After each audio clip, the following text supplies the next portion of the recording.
Hi coaches, and also to any game day coordinators that are watching. This video is to give an overview of the rules for substitutions in Elev8.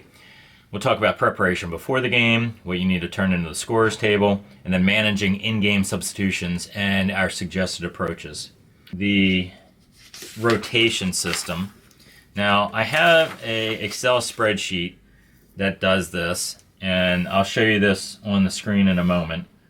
But this is a printout, although made blank, and sometimes what I'll use, I'll either fill this out by hand or have a blank one with me at the game in case things get really haywire.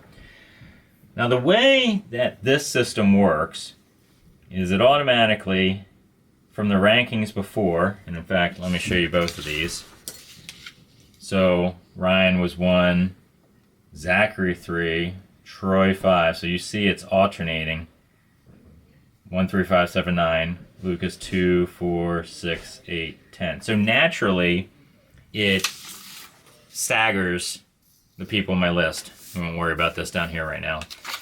So naturally, it staggers the people in my list. What I have out before. Omar is out. So he's out the whole game. And Elijah also called in.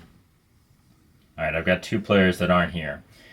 The system still works. Now I'm going to start with player 1. With this rotation, you can start with anyone. I could start down here at Luke or at Nathan.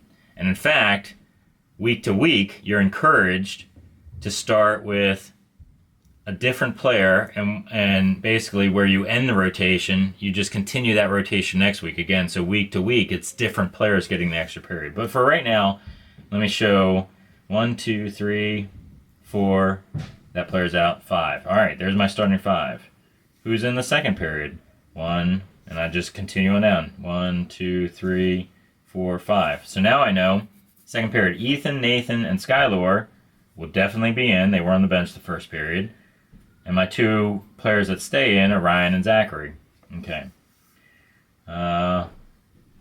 Next period, 1, 2, 3, 4, 5. Again, 3 are in. 2.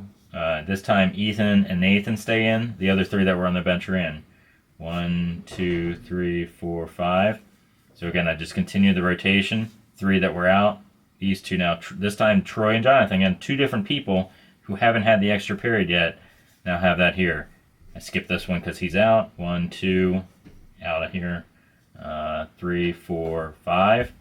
Skylor and Ryan get the extra period. Ryan now gets another extra period, but again, it'll work out. Zachary 1, or continuing on 1, 2, 3, 4, 5. And again, now Luke and Ethan.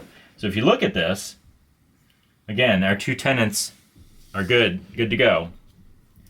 Everybody who's sitting one period is in the next period. And what do we have? 4 periods, 4, 4, 4, 4, 4, 3, 3. Worked out the exact same way.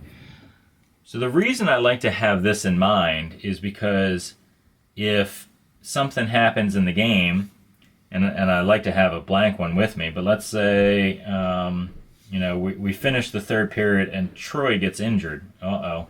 All right, well, I got to recalculate now.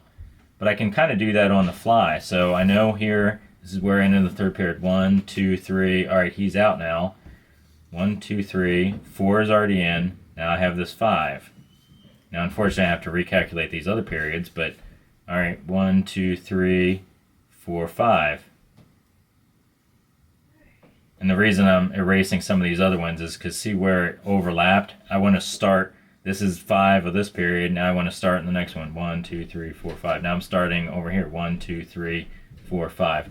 All right, so I just recalculated on the fly, and yeah, it's a lot of scribbling in the middle of the game. But my same tenets hold true. Let's see. 4, 4. They still have the same number. 4, 4, 4, 4, 4. Well, now all players got, like, because of this weird thing that happened where Troy, or maybe just had to leave or got injured or whatever.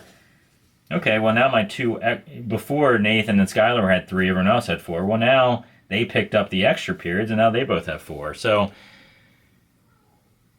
we don't require this rotation in Elev8, and it harkens back to the older days when we came out of Upward. But it's a system that if you kind of have in your mind the way this rotation works, mathematically it won't fail.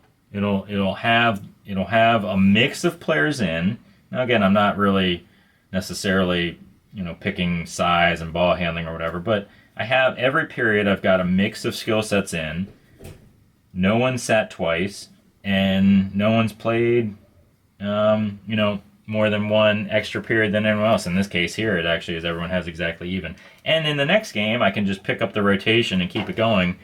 So it's not always the first, it's not always my top player getting all the extra periods every time. So this is how we map this out into the fair play, in terms of the equal play throughout a game and throughout a season, and then making sure everyone, no one's on the bench.